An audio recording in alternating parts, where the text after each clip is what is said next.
నమస్తే అండి. నేను మీ doctor Ashwini Pachala, Green Hospital, Guntur.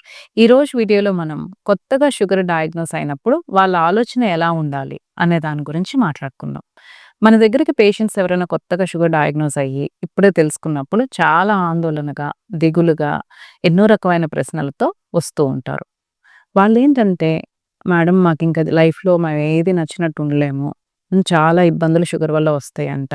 మా గుండె, కిడ్నీ ఇప్పటి నుంచే లైఫ్ టైమ్ అనేది తగ్గిపోతుంది. సో, మేము అందరిలాగా ఉండలేము" అని బాధపడుతూ ఉంటారు. వాళ్ళకి నేను చెప్పాలనుకుందేంటంటే, లైఫ్‌లో హెల్త్ ప్రాబ్లమ్స్ అనేయి ఎప్పుడైనా రావచ్చండి. కానీ వచ్చినప్పుడు మనం ఎలా ఆలోచించాలనేది ముఖ్యం. హెల్త్ ప్రాబ్లమ్ ఏదైనా వచ్చినప్పుడు, అరే! దీనికి సొల్యూషన్ ఉందా? నేనేం చేయాలి?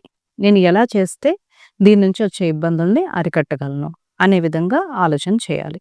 ఎప్పుడైనా మనం ఒకటండి, షుగర్ ఉన్నా లేకపోయినా ఒక మంచి లైఫ్ స్టైల్‌ని అలవాటు చేసుకోవాలి. అదేంటంటే మంచి ఆహారం తీసుకోవటము, regular physical activity, regular health checkups, మంచి నిద్ర. ఇవి కనుక మనం అలవాటు చేసుకున్నట్లయితే వచ్చే ఇబ్బందులను కూడా మనం అరికట్టవచ్చు. షుగర్ పేషెంట్స్ ప్రత్యేకించి వీటితో పాటు అడిషనల్‌గా చేయాల్సిందేంటి? మందులు రెగ్యులర్‌గా వేసుకోవటం. మందులు రెగ్యులర్‌గా వేసుకోవటం వల్ల వాళ్ళ షుగర్స్ అనేవి కంట్రోల్‌లో ఉంటాయి. షుగర్ వల్ల వచ్చే ఎన్నో సైడ్ ఎఫెక్ట్స్ రాకుండా అవి కాపాడతాయి.